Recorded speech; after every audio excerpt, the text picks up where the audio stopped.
Assalomu alaykum. Zokir aka, yaxshimisiz? Zo'rmisiz? Kayfiyatli yaxshimi?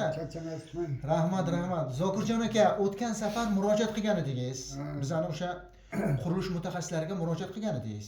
O'sha murojaatingizga asosan, ya'ni biz o'sha murojaatingizdan shu narsani anglab yetdikki, o'sha sizga ish bergan qurilish tashkiloti siz bilan ishni, ya'ni nimaga gaplashgan?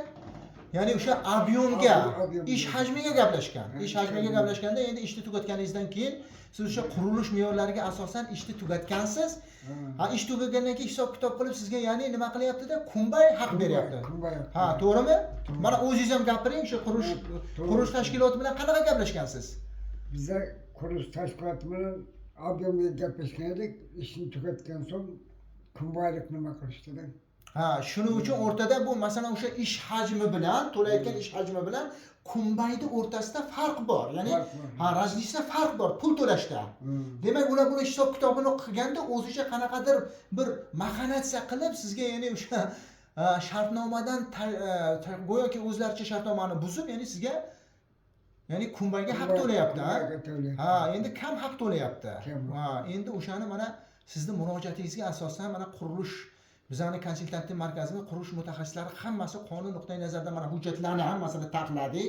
Inshaalloh, Xudo xolasa endi siz bilan xohlasangiz, mana sizning xohishingiz bilan, bu ham qonunda bor. Biz bir vakil sifatida qatnashib, o'sha qurilish, sizga ish bergan qurilish tashkilotlarini oldiga borib, o'sha qurilish me'yorlari asosida mana shu hujjatlarni hammasini taqdim qilamiz.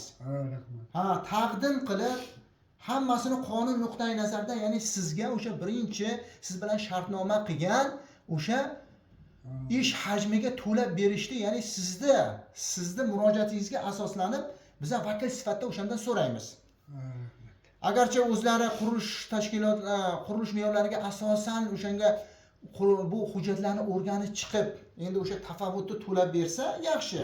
Agar to'lab bermasa, qonun nuqtai nazaridan qurilish me'yorlariga asoslangan holatda, ya'ni yuqori turadigan tashkilotlarga, ya'ni nima beramiz? Sizning nimangiz bilan ariza beramiz. Ma'qulmi? Ma'qul. Rahmat.